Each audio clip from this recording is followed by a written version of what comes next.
right, so we're going to give a talk as a follow-up to the CoDeSys talk that'll have a little tiny bit of overlap.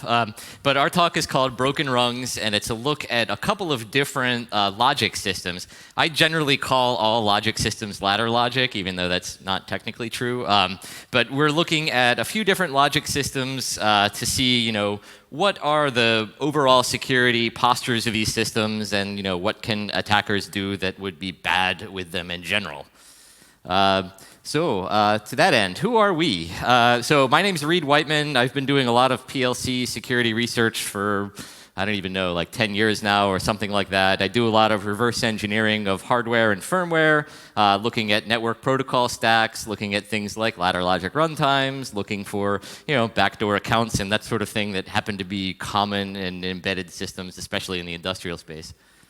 I'm Jimmy Wylie. I've been a reverse engineer for actually about 10 years now. I came on to Dragos in 2017, and that was sort of my first foray into the ICS space. Before that, I was a malware analyst. I reverse engineer all kinds of malware, nation-state things, and also played around with some Windows kernel things, analyzing rootkits and that sort of thing. So why are we giving this talk? When TRISIS was kind of like an eye-opening sort of event for everyone, and the problem with TRISIS is that it only happened because the sys allowed unauthenticated, untrusted code to execute on a processor that was unchecked, and it sort of exposed a lot of things that were issues in our industry, in particular that we didn't have any tools for dealing with it. We just got lucky with the way TRISIS was implemented, right? It happened to be a Python binary, which means we could decompile it and just look at the source code. So you didn't really have to do any reverse engineering. You just read it. The attackers had done all the protocol work for us, so we could just look at the Python code and see all the right bits and bytes and kind of help to write a Wireshark dissector before we even had any equipment. And then once we had the equipment, we were lucky that everything was sort of in the clear. And once we had all that and we looked at the function download code, we were lucky that it was PowerPC and not some interpreted byte code. So all these things just sort of lined up like domino effects so that we could actually get things done in a timely fashion and let people know what was happening. But that isn't necessarily the case. So what we wanted to do is explore the other runtime systems. What would have happened if TRISIS happened on those systems? Would it be as easy to recover from them? And that's sort of the main thing we're trying to explore here. Yeah. So I mean, at the time, there were no Wireshark dissectors for the Triconex protocol, the TriStation protocol that lives on that UDP port 1502. There are a couple of them now that are public, but even those you can't really do proper analysis on the TriStation protocol with them because they don't allow you to do things like carve out files and even isolate some of the command codes that are strictly necessary for detecting that kind of attack. So of course we started developing our own tools internally, and those work pretty well. But we wanted to see also okay, we have these other logic runtime systems that run on these PLCs. Not only can we attack the PLC using logic the way that TRISIS did, but can we write some network protocol detections to see can we detect those attacks by file carving, and this will be continuing research, but essentially file carving the logic updates that get sent to the controller and either detonating those logic updates in some kind of virtual machine or something like that. But in a nutshell, what we're trying to answer is, can we get TRISIS to work against PLC X, and then try to make some detections based on that answer. In this talk, we'll be rehashing the Triconex vulnerability a little bit, talking about how TRISIS worked, what it had to do as a logic upload in order to gain more access to the controller than it strictly should have. But we'll also look at a couple of other logic runtimes. One of those will be CoDeSys. One will be another third-party logic runtime called Proconos. And then finally, we'll look at Rockwell Automation / Alan Bradley's RS Logics, which is pretty common runtime that you see, especially in the States, but I think you see them in Europe as well a fair amount.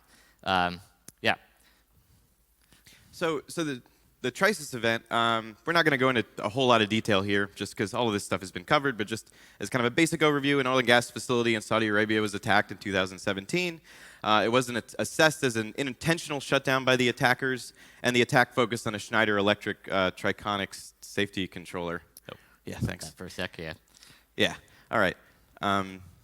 Yeah, so I mean, the safety controller really, for researcher purposes, I think of it as just a PLC. I've got this thing sitting on the floor in my office. It does have 3 processor modules. That's why it's called the Triconex, because it does this little voting algorithm in the background where all 3 are executing the logic simultaneously and voting and saying, this is the decision I've come to based on the inputs that I'm seeing. I'm deciding to assert these outputs. The 3 of them essentially vote, and if one of them votes differently than the other 2, then that processor module is considered bad. It gets kicked off the island and isn't allowed to function anymore. But from an attacker perspective, there's only one network interface on this system, right? And when you communicate with that network interface, you're essentially communicating to all 3 processors. And it uses that UDP protocol. That protocol has no authentication, which is pretty typical in the control system space, unfortunately. It does have a key switch that lets you, change the mode of the system. Thankfully, that key switch does work to prevent a logic download, so long as the controller hasn't already been infected. Once it's been infected, then that key switch doesn't really matter. The attacker can do whatever they want with the controller, but that's pretty much the gist of it. It's really just a PLC from a researcher perspective. All right, so the sort of basics of the TRISIS attack. The attackers established access on a SIS connecting system. They download the TRISIS package to that system. The package consists of a Python executable, like a pseudo-compiled Python with like py-to-exe, and 2 PowerPC payloads. The TRISIS executable concatenates those 2 PowerPC payloads into a TriStation program that it then downloads to the sys. The TriStation program leverages a service call exploit to elevate to supervisor privileges. Once it has that privilege, it can access the memory it needs to. So it copies the malicious code into a particular part of firmware memory, and then it hooks the network command handler for persistence and a key switch bypass. So once the entire rootkit is installed, it doesn't matter where your key switch is. You can issue commands to the rootkit, and it will respond. The reason for that is that network commands on the Triconex in software check the key switch state, so they're responsible for saying whether or not they're allowed to execute. So if I'm a sensitive command, I start up, I check the key switch and say, oh, I'm not in program mode, I can't do this, right? So if I install my own network command, I just don't have to check. And that's why everything's still available. So I want to walk you through the TRISIS exploit really quick just to get an idea of like what we're dealing with here. So the service call builds this structure as input. This is also the input that the service call requires. The important things to keep in mind, because we're not going to do like a full code walkthrough, I just want to show you an example of what we were talking about in terms of the necessary steps to sort of get code execution and then maybe need an exploit depending on what we're trying to do. Is this address here and this value here. This address is the address of a register save location, and this is a privilege value. Well, technically the privilege value is contained in a bit mask, but overall. So we want to write this value to this address. Okay, this is a decompilation of the service code. The main thing to keep in mind here is because of the inputs that we pass, it allows us to bypass this particular, this if statement, and then this if statement when we evaluate sort of the inputs of the structure. And then down here is sort of the important bit. This is where we dereference this pointer and we set it to some math. And that pointer is set to that address, and the value is 0x9002. So in essence, this entire routine is just doing this. We're dereferencing an address and we're setting it to that value. This value represents supervisor mode, or a piece of this value represents supervisor mode. It gets written to a register save location that then, upon return from the service call using an RFI, will get put into the MSR register, which is the machine state register that actually holds the privilege level of the binary. And so that's the basics of how this exploit works. So the TriStation program that gets downloaded contains this code among some other things for doing the installation, and that's how the whole thing proceeds. So when we're looking at sort of analyzing the runtime system, the sort of results of looking at the Triconex OS, like what do we think about it? Well, generally, like it properly uses user and supervisor mode the way it should. User mode programs only have access to certain kinds of memory, and supervisor mode can access everything, and you can't just touch the operating system code willy-nilly, which is why the TRISIS developers needed the exploit to begin with. However, the actual operating system, its service call interface doesn't check for kernel pointers as inputs. And so you can just pass the kernel pointer to service call and just sort of writes it, and it doesn't check to see if it's like a valid user mode pointer. It's something that you should have access to. There's no sort of access checks from the user mode programs, which is a problem. Modern day operating systems do these kinds of checks. Now, I don't want this to come off the wrong way. The system was developed in like the 1990s or whatever, right? So Windows 95 didn't do this stuff very well either, right? Just sort of as a comparison. So it's important to sort of keep that context. So CoDeSys. We heard a talk just a minute ago about CoDeSys, and that covers CoDeSys version 3. We originally looked at CoDeSys back in 2012, the version 2 of the CoDeSys runtime. It's a little bit different. It has a slightly different network protocol. We specifically targeted the WAGO 758 series. That is a small, it's actually got an x86 processor in it. I think it's like an, oh boy, I don't even remember who makes the processor. Some x86 compatible CPU. The PLC actually runs Linux and runs its own HMI software as well. It's a strange PLC that has like a DVI monitor port, so you can plug your own screen into it. It's also got a USB port on it, so you can plug in like a keyboard or operator console. But that did result in some ICS cert alerts, basically saying like, hey, the CoDeSys runtime has no authentication. At least the version 2 of it had no ability to protect itself with a password. I think they patched CoDeSys version 2 so that the password protection was at least available and would be enforced, but it would depend on the vendor to actually update their own firmware with the new runtime so that the password protection would be enforced. What was kind of amusing to me still about that advisory was that the advisory still to this day says version 3 is not affected by any of these vulnerabilities, and as Kaspersky just pointed out, version 3 actually does have some of these issues that were present in version 2 as well. So version 3 is most certainly affected by some of the issues that were in version 2. So it's just disappointing on 3S's part, and I think ICS cert's part that advisory still has never been updated, and I don't know that it ever will. So in 2015, we wrote a little rootkit for a Secure by Design PLC. This was one that ran not Linux operating system underneath, but it ran Greenhill's Integrity. So at the time, we don't know what service calls do what in Greenhill's Integrity and didn't feel like reverse engineering it.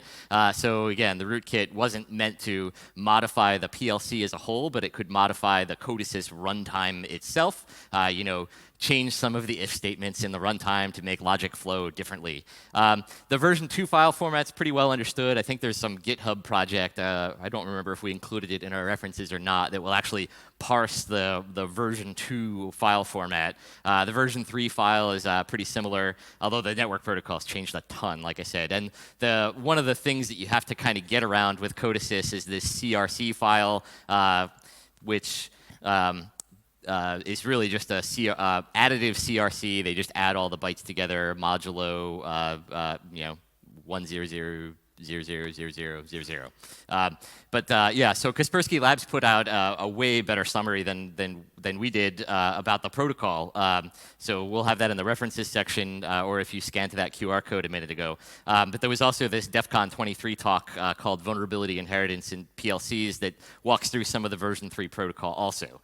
Although I should add that the version 3 that we looked at was on a Hitachi, SH3, or no, EHV Plus PLC, which had no authentication module, had no command shell module, and had no user-exposed file system module in it. So it was pretty limited in what we could actually look at on that controller. So this is kind of the rundown on the differences between version 2 and version 3 application code. The version 2 has this default.prg is the default file name for the program. Default.crc is literally 4 bytes, contains the additive CRC. For version 3, they changed that to the application.app is the name of the program now. And then there's this application.crc, which contains a few extra fields. It seems like there's 4 bytes of magic that seems to be the same between every PLC I've looked at so far. The end of the file has the actual application.app name in it, and then there's also the 4-byte CRC, which again is just adding all the bytes together inside of the application.app file and sticking it in binary into the CRC file.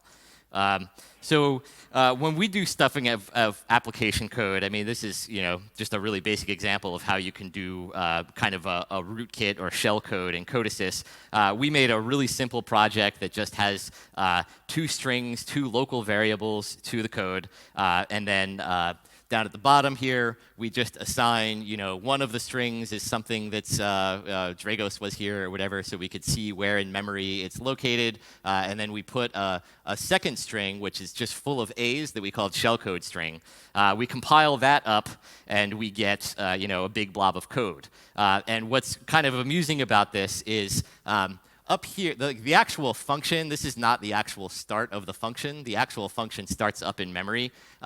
It actually puts the string data in line with the code. So it made it actually really convenient for the way that we did it, which was storing that large string of A's. We could replace that large string of A's with our shellcode and then overwrite a couple of these instructions to move the program counter to point to our big buffer where we insert the shellcode.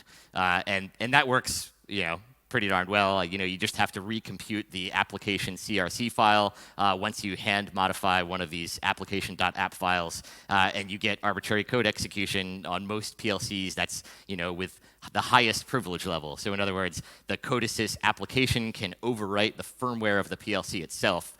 So that means if one attacker gets to load one malicious ladder logic program onto your PLC, they can compromise your PLC for all time, because your PLC now may lie down the road, and you can say, hey, overwrite your application with this new application. It can say, oh, I did that, sure, but really it didn't. Really it kept the malicious code in memory, just pretended like it erased the existing code and continues executing the bad guy's code. So I'll go into a little more depth of developing actual shellcode when we look at Proconos. So Proconos also has 2 versions. Remember, we said CoDeSys had their version 2 and their version 3. Proconos has an old version which has its own network protocol that uses TCP port 20547.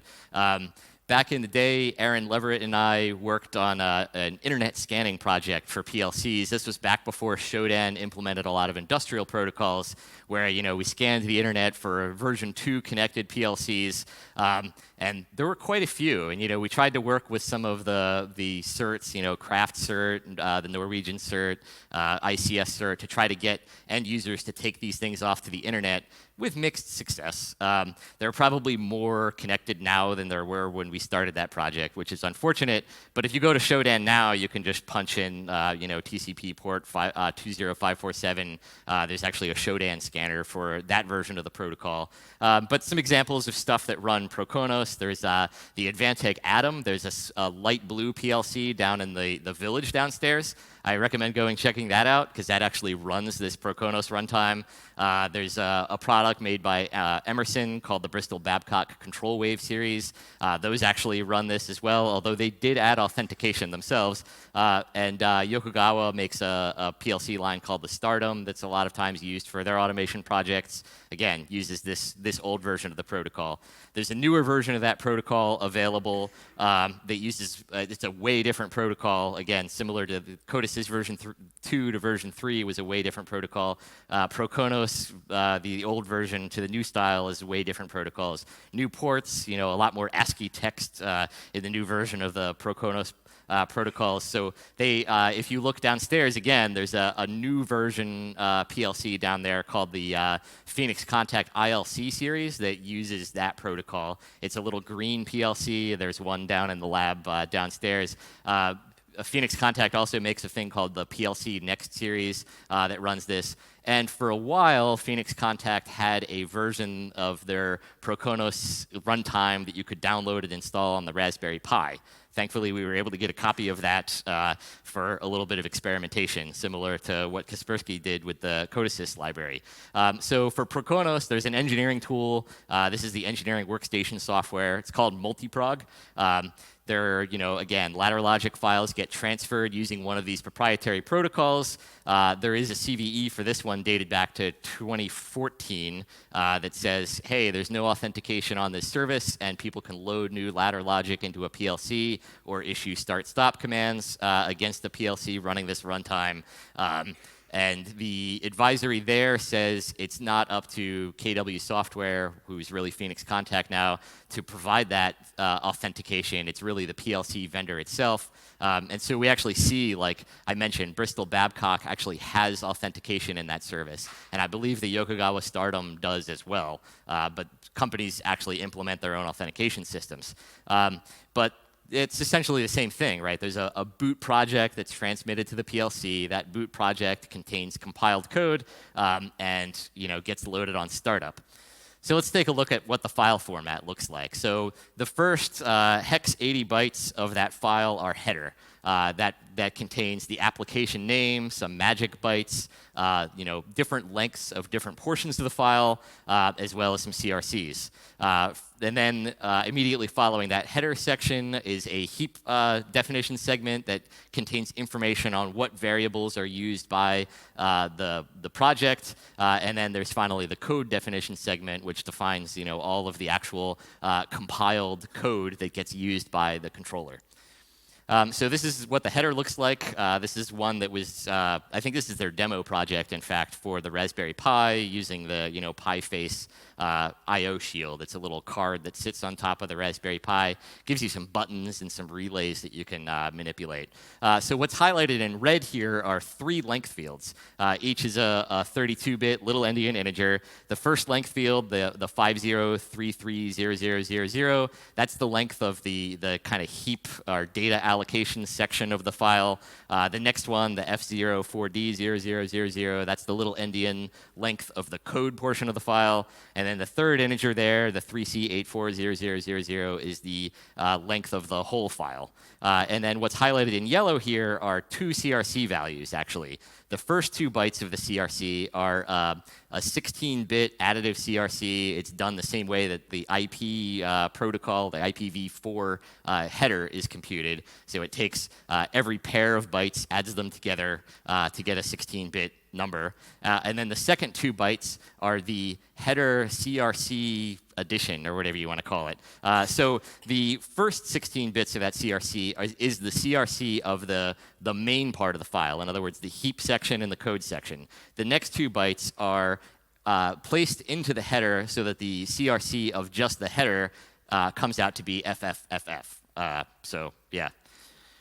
That's how you can make a simple project that actually gets through most of the parser checks that the Prokonos runtime does. So if we actually load up our compiled project, the boot file.image file that's generated by the compiler, we start looking through the bytes and saying, okay, what look like the start of functions in this code?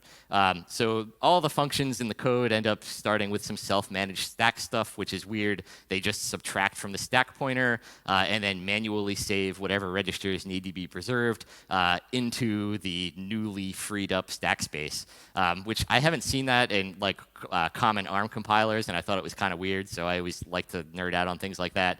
But we just make a little bit of code in IDaPython that says, okay, look for any of those instructions that subtract this value from the stack pointer. Just try to make function on that block and see, how that looks. And we get a lot of code that way. All the blue in IDA there on this this bar represents code. So this is really like the data section of the file up here. This is the code section of the file back here. And so we write a little ladder logic program, and our little ladder logic program has a couple of things to help us orient ourselves in the file.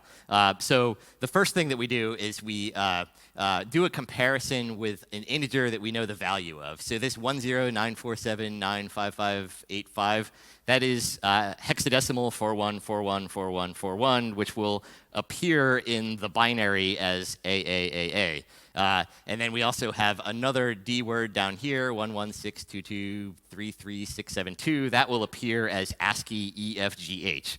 And then we have some other strings.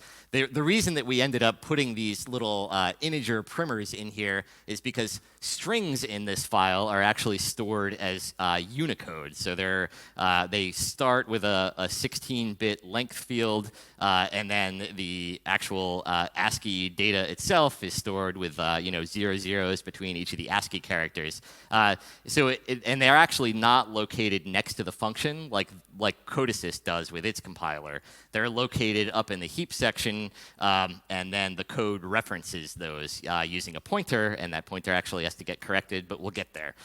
So again, those values that we're comparing to are things that we would be able to see just using strings against the file to kind of orient ourselves. And then we added a whole bunch of instructions that just do a bunch of subtraction. And the reason we do that is so that we have a whole bunch of assembler code that we can overwrite with our own instructions. Basically, we want to do as little work as possible to inject our own code into this file. So we're going to just fill it with garbage, basically garbage instructions that we can overwrite with our own instructions, update the CRCs, and then get the execution working. So what we wanted to do was insert a fork call and then an exec VE call just to touch a file on the Raspberry Pi's file system. So we just write the assembler by hand, compile it so we get bytes, and then we overwrite all those subtractions in the structured text code with the bytes that make up the shell code.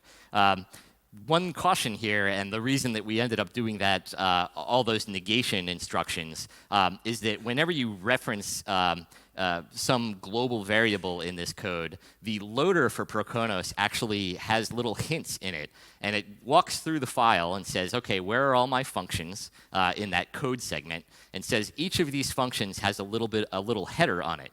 And that header says, what instructions do relative load operations? And each of those relative load operations, it then overwrites to correct the address of the load when it's actually loading this file at runtime.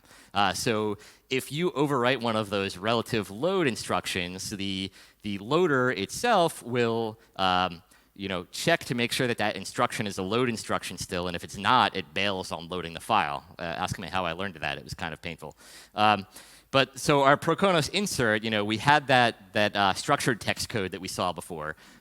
So this is, it's way too small to see. It wouldn't be a good presentation without some 8-point font. But this is comparing our AAAA. This is, you probably can't read it, but it says 41414141. It's comparing that integer that we had to that value, and it's saying, hey, if it was that value, we follow this code segment. If it wasn't that value, we follow this code segment. Now, this code segment was the one where we did all the subtraction. And all that subtraction, we've now overwritten with some shellcode that does that, fork and then exec VE. And the result is we get the file on the root of the PLC. And bonus here is that we verify, of course, we know this process is running as root, but we just want to verify that it didn't do something interesting like drop permissions somehow, once the project file was actually loaded. And sure enough, it didn't, because the file was created with username root, group root. So that worked. And so we looked at just this one example that runs on an ARM processor. Of course, ARM processors do have security features, right? They do have a supervisor mode and a user mode. So you could technically run Proconos shellcode in user mode instead of running it with root or really high privileges. But you can take a look at some other targets. A lot of the PLCs do run like ARM7 TDMI processors. Here's an example of the one that's downstairs, that Advantech Atom. The processor that it has in it is this RDC 8800. And this processor is based on Intel's 80186 CPU, which has no security features at all, right? It doesn't even have like memory paging, I don't think. But it definitely doesn't have like the ring protection that was introduced in 286 or 386 or whatever processor line that was. So there are going to be a lot of Proconos PLCs that just have these old processors in them where you can't even do secure compiled code execution because the processor doesn't have any support for it. All right, so now talk about the demon I've been fighting off and on for the past couple months. RS Logix 5000, which is Rockwell's main program for configuring and monitoring Rockwell controllers. It's a gigantic software package, 1.53 gigabytes in the install. I had Just the bin directory for RSLogix has over 400 files. rs5000.exe is the main executable, and other than that, there's a bunch of config files, DLLs, ADF files, TPL files, and then there's a ton of other files for supporting like sort of common communication. So the stuff that supports RS links, RSLogix also depends on, and there's like an emulator, and there's RSView, and a bunch of other files. It's tremendous. Our target platform here is going to be the ControlLogix 5561. It has a 1756A7 backplane and a processor module, 1756L61, with a Philips ARM, and then that number, VY722, whatever. We tried to look it up. We couldn't find a data sheet. It looks like Philips got bought by, Freescale, and we couldn't find anything on Freescale's website. So all we know is it's an ARM processor, but we weren't necessarily sure what version of ARM. Given the time scale, we sort of guessed that it was an ARM 7, probably running ARM 4. And so that's sort of where it stands. The main thing here that I want to emphasize is I tried as much as possible to avoid actually doing reverse engineering. This thing is like a reverse engineer's nightmare. One DLL has over 24,000 exports, which is insane. It's like a 14 megabyte DLL. A lot of the software, because everything's sort of been written at different times and it's been developed over years, you have pieces of the code that are written with MFC, you have a bunch of COM objects laying all over the place in COM DLLs or whatever, and then you have a bunch of code that also relies on ATL and it's intermixed, so you have older methods of doing things with newer methods of doing things, and it's really hard to sort of put all of it together, and it's very time intensive, and I have deadlines and I have other important things to do, so I'm trying to find the quickest way from A to B. So almost immediately after playing around with the project file for a little bit, I decided, well, I'm not going to bother with reverse engineering this project or even finding the right pieces of this because it's going to be way too complicated. Regarding the project file, I did try to take it apart, similar to sort of what Reid was doing, and all we found were like some gzip, some like a big gzip block that we extracted with binwalk. And then we sort of looked at that, and then binwalk reported there was like a YAFFS file system. We tried to look at that, and it wasn't there. I tried searching for code bytes and a bunch of other things, didn't really see what I was looking for, and I was like, this is a bust. I'm going to go do something else. So it's possible it's in there in a way I don't quite understand. I also did things like crash RSLogix and grab like temp files that it was holding exclusively, and I could see references to my code, but the code was sort of represented in like an intermediate language that wasn't really what I was looking for. So we're going to talk about sort of the network analysis approach to this kind of problem. So similar to Reid's examples, we're going to create a program using RSLogix. So here we just have a simple ladder logic program where we're going to set a bool here, and then the second rung here, or ring 1, we're going to jump to a subroutine that I call Dragos test. Inside of Dragos test, we're going to place some flags. Again, just like Reid's thing, we have ABCD over here. So I used, and then EFGH, and then sort of a similar thing later on in the code. So this is the sort of front half and the back half. And then we're going to set a bunch of array data, A's followed by the alphabet. That's sort of SIP down here. And then I have sort of a if-then loop that checks a value and then sets a particular string. The reason the strings are set so weird is because Rockwell doesn't let you just do like, Dragos string dot data equals and then like the quotes to set the string. You have to set everything manually. It's a huge pain using RSLogix. As someone that comes from like modern programming languages, this is like just ridiculous. Anyway, so my process here is I'm going to download a program to the controller while capturing traffic. Then we're going to examine the PCAP for large binary uploads, and we're going to look at those uploads and try to find these ASCII readable flags. And then once we have that, hopefully we can figure out what the code is, and then we'll verify that the shape of the code matches, right? And so that's a main routine that jumps into a subroutine, some repeated loads to an array, repeated loads, array accesses, and if-then branch, right? These are things I should be able to verify with just like a graph view in IDA. I shouldn't have to read a whole lot of it, even if I don't understand the assembly language right away. But before I can do that, I have to learn CIP, which I'm sure a lot of you all are familiar with, but once I loaded things up and looked at Wireshark, I started seeing these sorts of things where we have a request to a particular class, and then an instance, and then we have some data, and Wireshark reports that it's a set attribute list, so I assume this is setting multiple attributes, because that's what makes sense. I see a reference to a symbol in here, a name of a program, and I need to figure out what these things are. So that was sort of step one. What am I dealing with? What am I actually requesting? What am I doing? And so I had to go learn CIP because, as I mentioned before, I started in 2017, and I was a malware analyst and came over to Dragos and had no idea what any of these things were. So I started looking up spec docs and everything else, learned about OVDA, And the main thing here, without really going into a bunch of details, is just this sort of like remote, an object-oriented remote protocol where devices export classes that represent certain components, and then those classes can have instances of themselves, and those instances and classes can have attributes. And the classes can export services so that you can do something with them. So the controller might have some class, or for example, a program has a class, and you can like set an address on a program by calling that program and then that instance and saying, I want your program address to be whatever. And that's basically it. So if you just kind of keep that like sort of like Java model in your head of like classes and instances, it basically works the same way but over the network. That's like a very, very, very simplistic view of CIP, by the way. If you actually open up the spec doc, it's pages and pages, and there's things about routing and all kinds of complicated things. It's like opening up a barrel and you just see a bunch of gremlins coming out at you. The whole thing is insane. So just one other thing is that what I like to note is that the CIP protocol happens over, what did I do? Oh, over TCP 44818. So when I looked at the spec doc, one of the things I noticed is that you have these vendor-specific hex codes. So it's important to keep in mind back here, we're going to kind of use this a little bit more, is that 6B is sort of what I'm looking for, right? So that's a class I'm interested in. So when I took a look at the spec doc, it talks about how there are vendor-specific object address ranges, right? And our class is 6B, and that's like well within sort of the class ID range for vendor-specific stuff. So I can't just use sort of the open CIP protocol to figure out what's going on. I need to figure out what the Rockwell-specific class IDs are. And so anyone here that is a reverse engineer, a lot of times like a question you ask yourself is just, well, how are they doing it? Like when you're dealing with packing, you're like, I don't have to figure out what this packer is doing. I can just let the packer do its thing and unpack itself, right?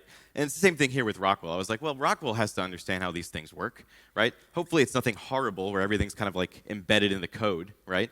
They're regular programmers. So what I did was I just to sort of profile it, I started up Procmon and said, hey, just pay attention to rs5000.exe, set a filter to create file and read file, and then started rslogics. And as soon as it was done starting, I stopped the capture and then just started scrolling through to see what was going on. What does it touch? What gets loaded? And you start seeing a bunch of create files and read files for these things called ADF files. And if you take a look in the com directory inside of your rslogics install, you have a bunch of ADF files that start CIP, and then a number, then a revision, and a version. And it turns out these are attribute descriptor files.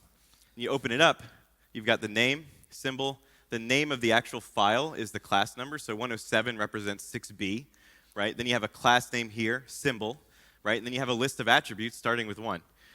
So in this case, the very first attribute is a string, so it's sort of an anonymous attribute representing the length, word length. And then after that, we have the actual string, and it says it can be up to, I guess, string, and then you have a type, which is 16 bits, and then an address and a symbol address. And this sort of provides us with a framework to start picking apart these set attribute list calls to these custom Rockwell objects. So I wrote like a little tool to just help me do counting and to pick everything apart so I wouldn't have to like keep looking things up in a zip file. It's not really quite done yet, so this isn't like a tool release sort of situation. I haven't really parsed all the type defs correctly and some other things. But this just helps me count things, so I don't have to worry about doing any of that stuff anymore.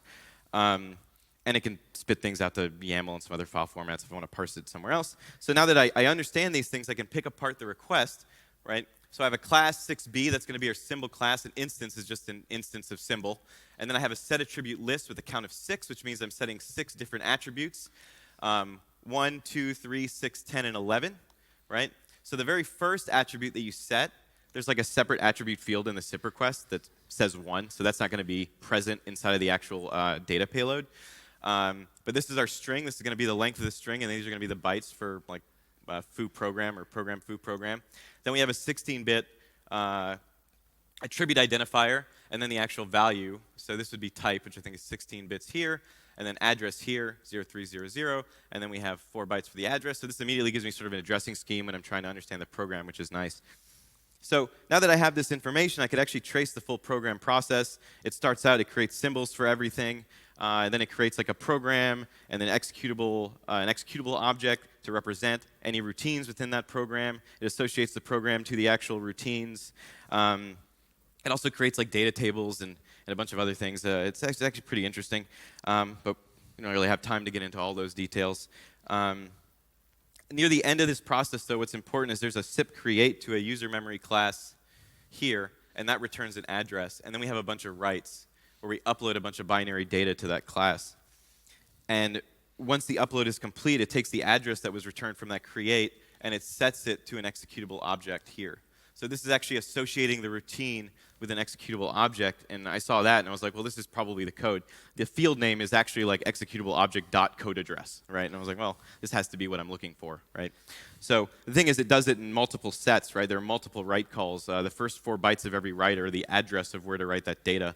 So I just extracted everything and sort of concatenated it all together, removing those 4 bytes, and then looked at the code, and I found my bytes, right? EFGH, ABDC, just looking at the way things are separated. I sort of assumed it was going to be a RISC architecture. That makes sense. I thought it was ARM to begin with, which was nice.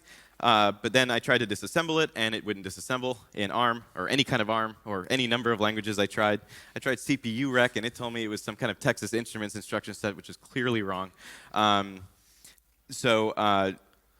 that was basically it. I wasn't able to figure out yet sort of which processor it's running. So I have this unknown ISA, I assume, or something's happening that I'm not sure of yet.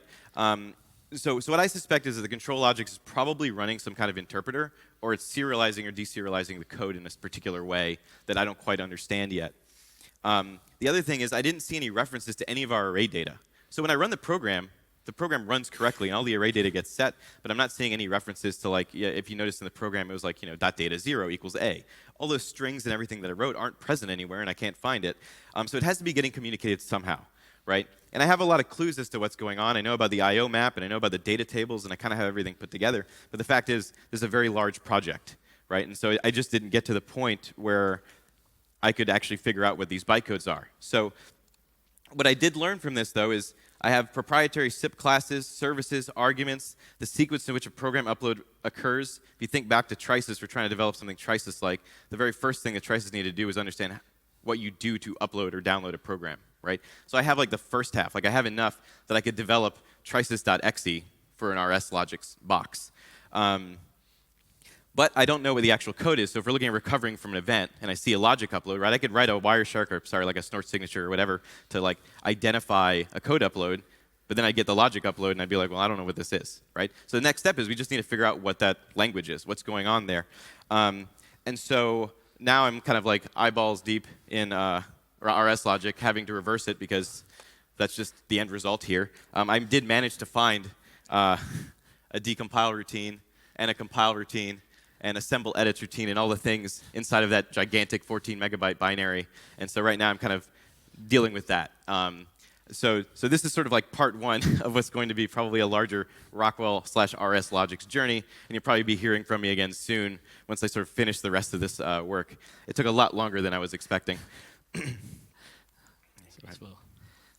So what are our takeaways? So we looked at the Triconex. I guess you want to talk about this, right? The Triconex, yeah. So when you look at like CoDeSys and Prokenos and Rockwell, and you compare it to like what Triconex was, Triconex really is sort of the low-hanging fruit in terms of these runtime systems. Once you understand the protocol for uploading things to the Triconex, which is actually, it was very straightforward, like one network capture, and you kind of understand what was going on. You just have to compile PowerPC, and it just sort of runs it for you. There's no like file format. You don't have to worry about fixing anything up. There's no like relocations. It's not like some executable format that gets loaded by the Triconex. The Triconex essentially just says, here's some blank memory space, give me some PowerPC code, and I'll just start there. And that's really easy because I can just write a PowerPC program on Linux and compile it and just be like, and just send the code over. With all these other runtime systems, there's more to do before you can even get to that step. And so in that sense, the sort of TRISIS part is a little bit easier, I think, if they were trying to attack one of these other, than trying to attack one of these other controllers. The other takeaway here is these controllers, control programs are untrusted code, and that's just something that needs to be understood by vendors. This is something that modern operating systems and browsers have been dealing with for years. Like back to the 1980s, there was like a DARPA browser project that was like a precursor to what Chrome is now, where they were like, how do I execute untrusted code? How do I sandbox this code? So Java has like a bytecode verifier, and .NET has a bytecode verifier that makes sure that when you upload a Java program, at the very least, the assembly meets certain properties such that the JVM won't like crash right? These sort of basic things we don't have in controllers yet, and it's something that we think needs to start happening.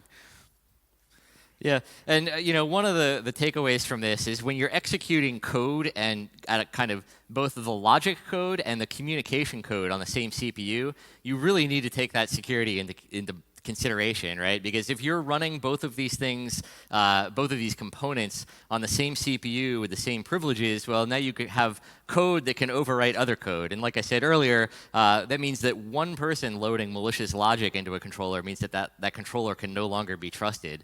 This is like a problem that cell phone vendors had to deal with, right? So it's like you can go to an app store and download code, and they want to keep you, they have a financial motive to do this, but they want to keep you locked into their app store, so they want to keep you from, jailbreaking the operating system and getting this privilege where you can, override their own, container protections. It's something that I would love to see more PLC vendors keep in mind. And that kind of ties in with the next bullet here, which is, there's two issues going on with the file transfer protocols. One is that file transfer is often using proprietary protocols, right? We saw what a gobbledygook mess the CoDeSys protocol is. The Proconos protocol is similar. It's got a lot of stuff going on. Teasing it apart is pretty hard. That's going to be compounded when vendors are now wrapping their protocol in TLS, because now it's like, well, we can't even passively monitor to see when these file transfers are occurring, let alone what the file contents are. And that actually hinders defenders quite a bit. It's something that I definitely don't want to see, the trend going in that direction. Oh yeah, I want to add one more reference to this. There's a paper by an Air Force major that talks about some of the RS Logic stuff that I covered, but it's not on here. His name is I think Peter Williams, John Williams, but anyway. Yeah. Yep. Yeah, so there's a list of references that people can look at. Like I said, definitely take a look at the Kaspersky Labs report. They have a PDF that you can download from their website that covers all the CoDeSys stuff, but there's a lot of other protocol references here to take a look at. And I guess we'll go on to the Q&A now. Yeah. Thank you. Jimmy Wylie and Reid Wightman. Well, I will not even pretend to understand. But I am impressed, though, with that kind of devotion that you show to digging down into deep code, try to find vulnerabilities. And I'm very happy that you are on our side, to be honest. So now I would like to ask you to take a seat, because we will have a short panel. And with that, I will call back Alexander Nochwai and welcome Vladimir Doshenko. Please get on stage. Thank and you. have a nice comfy chair. Thank you. And last but not least, I will call for Eric, our Q&A ninja. Welcome back. Thank you. Thank you. Thank you. So, since your two sessions were kind of related, we decided to try to run this as a kind of a panel instead. But I must say both sessions were kind of technical. So I would like to start, before we run the audience questions, to ask you if you could put this, translate this into a real-life perspective. I mean, for the ones that have assets out in the factories and in the field, what does it mean for them? I mean, if you were the attacker, if you got onto the networks, what could you do to them? What does it mean for them? Yeah, I think it's the ability to gain a permanent foothold in some models of controller, right? So there's really no way to verify the integrity of the controller if it's been compromised, I think is a big takeaway. So if basically if an attacker got on your network and loaded malicious code, you have to throw the controller away, buy a new one. Sure. Yeah, you should no longer trust it. Yeah, but I mean, in order to do that, do they need to do anything else? Do they need to know anything else, or is it enough to just have the network access? Or? I mean, you have to do a fair amount of research to learn how to develop, the like permanent. Yeah, exactly. You have to go through that process of we know the PLC runs this operating system. How do we overwrite this so we have a permanent hold on the controller? Yeah, that's still like step, I guess maybe 1, 2, and 3, but even once you're there, you might have a permanent foothold, but you would still have to download programs from that controller and see what it was doing and what the process is before you could even modify or do anything else. So the sort of inducing an effect afterwards right, is still another kind of far-reaching goal. Like not even really TRISIS got that far in terms of, we played around with Triconex for a little bit and we're able to sort of like force outputs and things like that, but that's still, a little bit further down the road. Yeah. Okay. But I'm just wondering if you, for example, if you have a lot of PLCs and you're programming them yourself and downloading your logic, and you get someone tells you that this is secure because the communication with the PLC is authenticated and protected, and you are saying that it's not.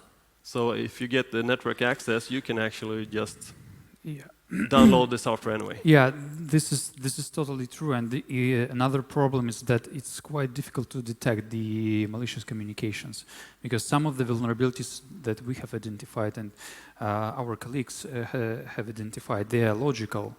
So it's quite difficult to detect when you have like a legitimate network communication and there is somewhere hidden the malicious communication. So sometimes it's quite difficult to detect. Okay, so that's not good news. So I'll leave with that and start asking some customer questions or audience questions. Sorry. So if you had done all this work together with a vendor, all this research and working with the vendor directly in collaboration somehow, would that have been more of a win-win situation rather than, discovering first and then blaming them? Or? Should we start from the good story or the bad story first? Yeah. Good stories. Yeah. Okay, so the good story. Positive. Yeah. So, Reid mentioned, so he said that he has already done his research previously 2 years ago, 3 years ago. Yeah, on the CoDeSys. And before we started research, and I remember his talks, and he said that, well, we had a quite bad experience, so I guess you will share your experience in a minute. So when we were communicating with the CoDeSys, as an example, they were understanding that there is a problem, and they wanted to fix it. So it took them some time to fix it, and they did not release all the advisories, all the fixes like immediately. It took them some time, but well, at least they did it. So we were working with them really close. We have another report coming in November, in the middle of November, on like another research. And in that research, we had another experience when one of the vendors told us, so we do not support that technology, and we're not going to release any security patches. So we're done. Yeah, so in our particular example, so we had quite good experience with CoDeSys. Okay.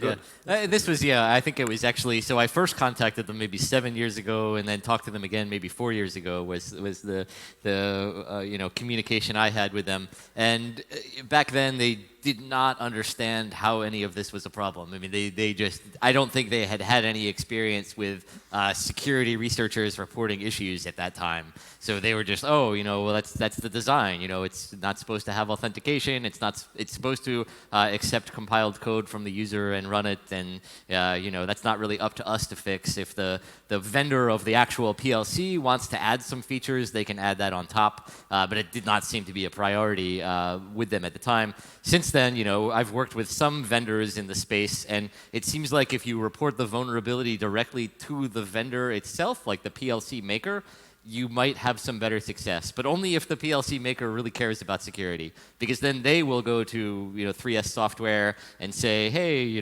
there's this bug, can you fix it? And then 3S software is like, well, you're a paying customer, we're going to pay attention to you, versus some researcher who, I'm never going to buy a license for 3S software, runtime for PLCs, so there's no real sale to me, but there would be a sale to an actual vendor, and if they potentially lose that sale, that's a good thing. But I have another example for you. So we know at least 5 or 6 companies in Russia, they're using CoDeSys unofficially. Ooh. Mm-hmm. Oh, yeah. Unofficially. Without paying the license fee? Oh. Just let's say unofficially. So what do? They download the Raspberry Pi runtime and patch it, I have no idea, but here's the example. So it's great. You report the vulnerability to such vendor, the PLC vendor. So they don't ever want to do anything, right? They don't want to talk to 3S Software. They'll get sued. Yeah. Wow. But if I was a vendor of this kind of stuff, and I heard you talking about all these vulnerabilities and stuff, the weaknesses, I'd go like, wow, this is free work. I mean, you're doing excellent quality assurance work for me. Yeah. So I'd be really interested in listening more to you and what you can bring to me and help me with. You haven't seen any of those kind of responses? No. No, my experience with reporting vulnerabilities to vendors is never, well, I would say once it's happened where they said, oh, we want to put you under a contract to, test this product for real, since you found some bugs in it. But most of the time they don't want any kind of business relationship. They just want to know the bug, they want a copy of a proof of concept, and then that's it. They don't really talk to you after that. I think we've even had vendors offer to give us things if we promised that we weren't going to try to break it. Like, hey, we're going to give you this for this reason. Yeah. Don't try to break it. And we're like, all right. Well. Yeah. But once you report it back and they said, oh, we're going to fix it, they are not interested in contacting you again to make sure that you can verify that they've actually fixed it. No. No? Yeah. So far not. Yeah. In fact, some vulnerabilities you report to a vendor and you hear nothing. Just the advisory comes down, and it might even have my name on it, but they never bother to tell me personally, like, hey, they fixed this bug. They just put out the advisory and hope that I see it, I guess. Yeah, or, hey, we'll give you the new firmware version once we patch it so you can take a look, and then we just never hear from them. It's just, So that's terrible. Yeah, there is a good example. In Russia, we have like a very old cartoon, and there is a dog, and dog decided to buy a camera. And the dog didn't want to hunt animals, and the dog wanted just, take pictures of the animals. And his friend, cat, he told him, so, you know what, right now you buy a camera, and you will spend a half of your day chasing the animal and trying to take a picture, but you will spend the rest of the day trying to chase him again to give back the picture. So the same problem with the ICS vulnerabilities. So first you spend a lot of time, researching and identifying all the vulnerabilities, and then you spend way more time to force the vendor to fix the vulnerabilities, to make it, transparent, go public, to do everything in a good way. So yeah, it's quite challenging. So do you believe that is actually your job? You're the kind of a police. I mean, make sure that the vendors. Not like that, I guess. No. We're security researchers. Okay. Yeah, I mean, we have other things to do, right? Yeah. Like we can't. We have other. I mean, we also have the things that actually, like we all have different responsibilities, right? So it's just at some point you just have to. Just kind of. Funny situation, though. So there's another question here about how. Well, sorry, I didn't put it up there. How much of this that you do is specific for specific devices, or how much of it can be actually reused in a more heterogeneous environment? I mean, if you would like to attack a real installation, they are likely to have a lot of different PLCs maybe in different places. So how hard would that be in terms of research and feasibility? I don't think I understand the question. What? No, now you have had a number of devices as targets that have specific characteristics. How much of what you have researched and done and programmed found can be applied to different devices, and how much is actually unique to that specific device? Well, I mean, I think in our presentation we mentioned like TRISIS-like attacks, right? Because that's the template of attack, right? There's like sort of three, if you look at it, generally speaking, three main components. There's a protocol, there's arbitrary code execution, and then there's an exploit. So how do we get those three things? Right? The exploit is just an exploit like anything else. So really you just need the first two, and then depending on the kind of privileged situation, maybe you need the third. And that's sort of the pattern that we're following, but I think for each controller it's going to be specific to its runtime system, or maybe even the processor it's running, if the runtime system can be compiled on various processors. So, yeah. Yeah, I know CoDeSys, for example, runs on like ARM and PowerPC and Hitachi SH3. So the underlying CPU is totally different. So you would need a different payload to actually, exploit the system for each one. Yeah. So yeah, we have published a white paper on the research, and basically all the PLC vendors who are using the CoDeSys, they can just go step by step through the whole white paper and try to figure out if there are any problems in their specific implementations. And yeah, it is only part of the problem. There's a lot of other problems in CoDeSys maybe. that we haven't discovered, maybe. So it is open-ended questions. What is the next step to improve the security of CoDeSys? Also for developers who uses the CoDeSys. Yeah, okay, thank you. So I'd like to round up with a little easier question. I guess it's related to you guys.